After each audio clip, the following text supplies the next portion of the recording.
सुंदरवन के जंगल में टोनी चिड़िया अपनी बेटी गुलाबी चिड़िया और बीमार पति के साथ रहती थी। टोनी चिड़िया का बीमार पति एक दिन मर जाता है। हे भगवान, ये क्या हो गया? अब हम क्या करेंगे? हम कैसे रहेंगे? ये इनको क्या हो गया? ये तो हमें छोड़कर चले गए। ऐसा कहकर टोनी चिड़िया और साथ में बैठी गुलाबी चिड़िया दोनों रोने लगती हैं। ऐसे ही कुछ दिन बीत जाते हैं। कुछ दिनों बाद जब टोनी चिड़िया अपने घर में जाती है तो देखती है कि वहाँ पे खाने के लिए कुछ भी नहीं है। तब वह परेशान होकर अपने बेटी से कहती है, सुनो बेटी, मैं घर के बाहर जा रही हूँ, तुम घर पे ही रहना, कहीं बाहर मत जाना, ठीक है? ठीक है माँ, मैं घर पे रहूँगी। ऐसा कहकर टोनी चिड़िया खाने की तलाश में चली जाती है। जैसे वो जाती है वैसे ही बबलू कबूतर उड़ के आता है। गुलाबी चिड़िया, तुम जब से तुम्हारे पिता मरे हैं तब से तुम कभी खेलने नहीं आई। हाँ, माँ नहीं रहती है इसलिए मैं नहीं आती हूँ। चलो बहुत दिन हो गया, चलो बाहर चल के खेलते हैं। चलो ना, बहुत मजा आएगा। और जब तक तुम्हारी माँ आएंगी वापस तब तक तुम भी वापस चली आना। ऐसा कह करके गुलाबी चिड़िया और बबलू कबूतर बाहर खेलने चले जाते हैं। कुछ समय खेलने के बाद गुलाबी चिड़िया अपने घर वापस चली आती है। उसी शाम को, बेटा, आज तुम घर में अकेली थी, तुम्हें कोई परेशानी तो नहीं हुई? नहीं माँ, मुझे कोई परेशानी नहीं हुई। लाओ मुझे खाना दो, बहुत जोर की भूख लगी है।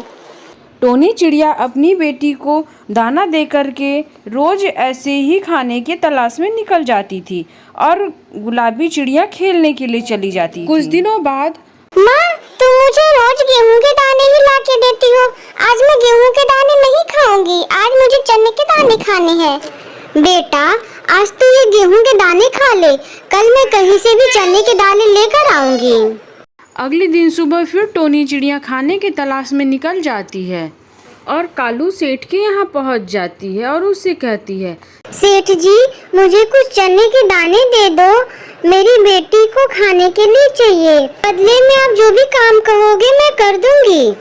सुनो टोनी, अगर तुम्हें चने के दाने चाहिए तो तुम्हें मेरे खेतों की सफाई करनी पड़ेगी। लेकिन सेठ जी, आपके खेतों में तो बहुत कांटे हैं, मैं उसे कैसे साफ करूंगी? मैं कुछ नहीं जानता टोनी, अब सोच लो, अगर चने चाहिए तो तुम्हें सफाई करनी पड़ेगी। कुछ समय सोचने के बाद टोनी कहती है, ठीक है सेठ जी, मैं सफाई करने के लिए तैयार हूँ। चलो अच्छा ठीक है, जाओ तब तुम सफाई कर दो, मैं तुम्हें चने के दाने दे दूंगा। टोनी चिड़िया जा करके खेतों की सफाई करती है।